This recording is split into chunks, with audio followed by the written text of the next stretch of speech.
नमस्कार शेतकरी मित्रांनो, तर स्वागत आहे तुमचं आपल्या 2024च्या पीक विम्यासंदर्भातल्या महत्त्वाच्या अशा अपडेटमध्ये. तर अखेर शेतकऱ्यांची प्रतीक्षा जी आहे ती संपलेली आहे आणि खूप साऱ्या शेतकऱ्यांना असा प्रश्न होता की जे काही यादी ब्लेस झिरो दाखवत आहे तर आम्हाला पीक विमा मिळणार का, किंवा मिळणार तर तो कशा प्रकारे मिळणार, किंवा आम्हाला पीक विमा मिळालेलाच नाही, मिळाला तर तो थोड्या प्रमाणामध्ये मिळालेला आहे. तर आता सर्व शेतकऱ्यांना जो काही 100% पीक विमा आहे तो मिळण्याचा मार्ग हा मोकळा झालेला आहे. तर ज्या शेतकऱ्यांना अगोदर 25% पीक विमा मिळालेला होता तर त्या शेतकऱ्यांना आता फायनली 100% पीक विमा जो आहे, म्हणजे उर्वरित 75% आणि वैयक्तिक क्लेमचा जो काही पीक विमा आहे तो मिळण्याचा मार्ग हा मोकळा झालेला आहे. तर सर्व शेतकऱ्यांना आनंदाचा दिवस. जे काही आता मशागतीसाठी जी काही मदत लागणार होती, जी काही पावसाने नुकसान केलेलं होतं, तर त्या नुकसानाच्या पार्श्वभूमीवरती आता नवीन पिकासाठी तर जे काही आता सरकारकडून अनुदान मिळणार आहे तर ते अनुदान कशा स्वरूपामध्ये तुमच्यापर्यंत पोहोचणार आहे, किंवा कोणत्या कंपनीच्या मार्फत तुमच्यापर्यंत पोहोचणार आहे. तर जे काही 9 कंपन्यांमार्फत जो पीक विमा मिळणार आहे, तर तुमच्या जिल्ह्यामध्ये किंवा तुमच्या तालुक्यामध्ये कोणती कंपनी कार्यरत आहे तर त्या कंपनीच्या माध्यमातून जो काही पीक विमा आहे तर तो पीक विमा तुमच्यापर्यंत पोहोचणार आहे. तर हेक्टरी किती मिळणार आहे, कोणत्या पिकासाठी मिळणार आहे, कोणते जिल्हे पात्र आहे, किंवा कोणते जिल्हे अद्यापही प्रतीक्षेतच आहे, याची सविस्तर माहिती आज आपण आपल्या व्हिडिओमध्ये घेणार आहोत. तर 36 जिल्ह्यांपैकी 22 जिल्ह्यांचं जे काही अपडेट आहे ते आज आपल्या समोर आलेलं आहे. तर तुम्ही 36 जिल्हे 72 बातम्या बघतात, परंतु त्या 72 बातम्यांमध्ये जी काही पीक विम्याची बातमी असते ती अवघी 1 ते 2 सेकंदाची असते, पण आपल्या व्हिडिओच्या माध्यमातून आपण पूर्ण 5 ते 6 मिनिटं पूर्ण पीक विम्यासंदर्भातली माहिती जाणून घेणार आहोत. त्यापूर्वी तुम्ही जर चॅनलवरती नवीन असाल तर अशी शेतीविषयक नवनवीन व्हिडिओ बघण्यासाठी चॅनलला सबस्क्राईब करा. व्हिडिओ कुठे स्किप करू नका, जेणेकरून तुमचा सुद्धा जिल्हा यामध्ये निघू शकतो, किंवा तुम्ही का पीक विम्यापासून वंचित आहात याची सविस्तर अपडेट तुमच्यापर्यंत पोहोचणार आहे. तर चला मग.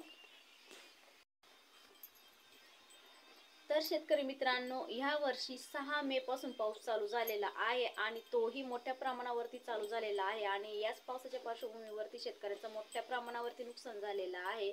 तर दरवर्षी 6 जून पासून पाऊस चालू होतो, तर यावर्षी 6 मे पासून पाऊस चालू झालेला आहे आणि बऱ्यापैकी पाऊस झाल्यामुळे ना अतिवृष्टी किंवा गारपीट झालेली आहे, तर शेतकऱ्यांचं मोठ्या प्रमाणावरती नुकसान झालेलं आहे.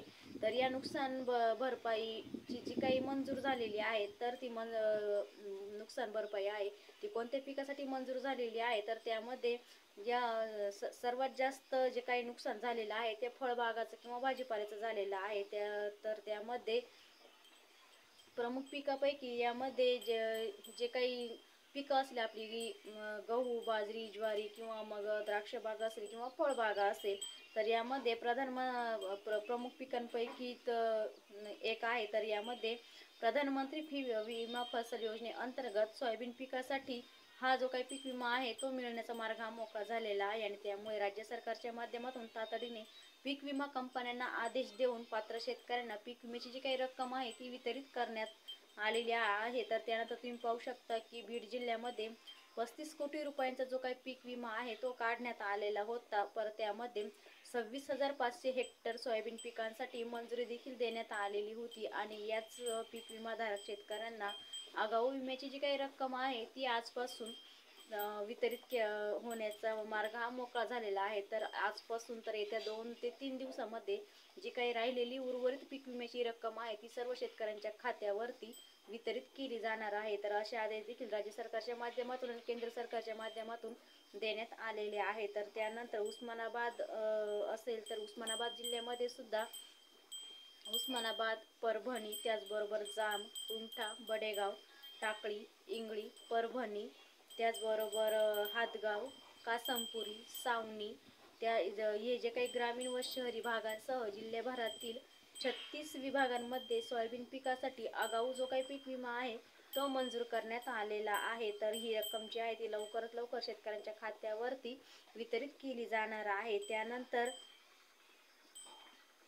तर असे निर्देश देखील जिल्हा अधिकारी यांच्या माध्यमातून देण्यात आलेले आहे. त्याचबरोबर लातूर जिल्हा असेल तर लातूर जिल्ह्यामध्ये सुद्धा लातूर, महनसा, ब्राह्मणी, बुद्रुकवाडी, धानोटा, ओढी, आडगाव, चारठाण, पूर्णा, कलेश्वर, चुडाव, कतलगाव, त्याचबरोबर पालम, चाटोती, वसमत, वाळून, कुष्टा इत्यादी जी काही गावं आहे तर या गावातील सुद्धा शेतकऱ्यांचं मोठ्या प्रमाणावरती नुकसान झालेलं आहे आणि या नुकसानीच्या पार्श्वभूमीवरती आता अगोदर 25% जी काही रक्कम वितरित केली होती, परंतु आता 75% जी काही रक्कम आहे ती सर्व शेतकऱ्यांच्या खात्यावरती येत्या 2 दिवसामध्ये वितरित केली जाणार आहे.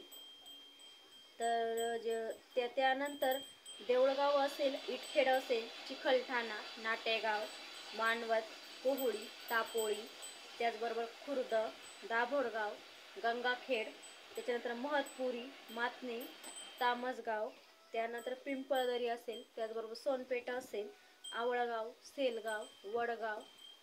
तर अशी जी काही गावं आहेत त्या गावांमध्ये सुद्धा कृषी मंत्री माणिकराव कोकाटे यांच्या माध्यमातून सुद्धा जी काही पीक विम्याचं रक्कम आहे ती रक्कम आता शेतकऱ्यांच्या खात्यावरती लवकरात लवकर जमा करण्याचे आदेश देखील देण्यात आलेले आहेत.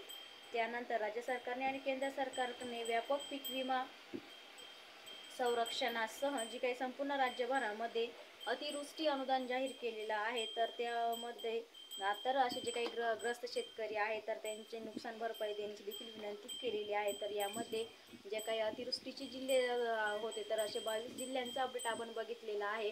तर आता त्या 22 जिल्ह्यांमध्ये कोणकोणत्या कंपन्या कार्यरत आहे तर त्या कंपन्यांच्या माध्यमातून जो काही पीक विमा आहे तो तुमच्या मार्फत पोहोचणार आहे.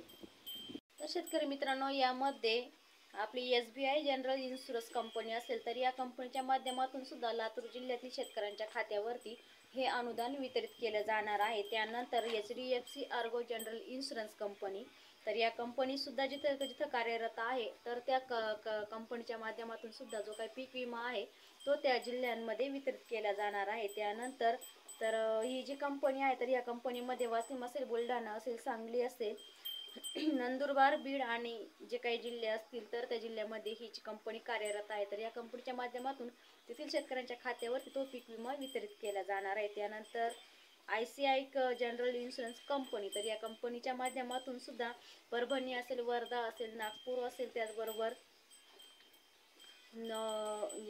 बीड असेल, असे ज्या काही कंपन्या जिल्हे आहेत तर या जिल्ह्यामध्ये सुद्धा या कंपनीच्या माध्यमातून पीक विमा दिला जाणार आहे. त्यानंतर पुढची जी कंपनी आहे पीक विमा इन्शुरन्स कंपनी, तर या तोडा मंडल जनरल इन्शुरन्स कंपनी, तर या कंपनीच्या माध्यमातून सुद्धा जवळपास जी काही आहेत म्हणजे संभाजीनगर असेल किंवा जे काही जिल्हे असतील तर त्या जिल्ह्यांच्या माध्यमातून हा पीक विमा दिला जाणार आहे. तर त्यानंतर युनिव्हर्सल जनरल इन्शुरन्स कंपनी, तर या कंपनीच्या माध्यमातून सुद्धा जालना असेल, गोंदिया असेल, सोलापूर असेल, हे जे काही जिल्हे आहेत तर या जिल्ह्याच्या माध्यमातून त्या कंपनीच्या माध्यमातून त्या जिल्ह्यांमध्ये पीक विमा आहे तो वाटप केला जाणार आहे. तर हेक्टरी 30,000 पासून तर ते 5 ते 5.5 हजारापर्यंत जसं जसं पिकाचे नुकसान झालेले असेल तर तसं तसं त्या हेक्टरवरती तो पीक विमा वितरित केला जाणार आहे. तर शेतकरी मित्रांनो, हे होतं 22 जिल्ह्याचं महत्त्वाचं असं अपडेट.